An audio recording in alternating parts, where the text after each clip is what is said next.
Hi అండి. నమస్తే. ఇదొచ్చేసి Tuesday రోజు లంచ్ వ్లాగ్ అండి. లంచ్‌లోకి ఇక్కడ నేను బెండకాయ మజ్జిగ పులుసు, ఇంకా గోరుచిక్కుడు కూర చేస్తున్నాను.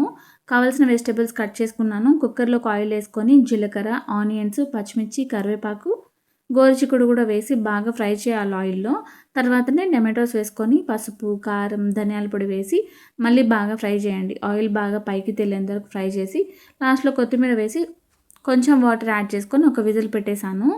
తర్వాత వచ్చేసి బెండకాయ మజ్జిగ పులుసు కోసం ప్యాన్‌లోకి ఆయిల్ వేసుకొని జీలకర్ర, కరివేపాకు, పచ్చిమిర్చి, ఆనియన్స్ వేసి బాగా వేగిన తర్వాత బెండకాయలు బాగా జిగురుపోయేంత వరకు ఫ్రై చేసుకోవాలి.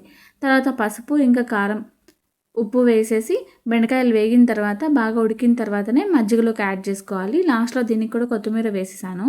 ఇంకా స్నాక్స్ కోసం అనపకాయలు కూడా ఉడికించానండి. ఉప్పు వేసి కొంచెం వాటర్ వేసాను. కూర అయిపోయింది కదా! ఇంకా మజ్జిగ పులుసు కూడా అయిపోయింది. లాస్ట్‌లో రైస్ కూడా పెట్టేసాను. అంతే అండి. వ్లాగ్ నచ్చితే లైక్ చేయండి. అంతే వీడియో. బాయ్.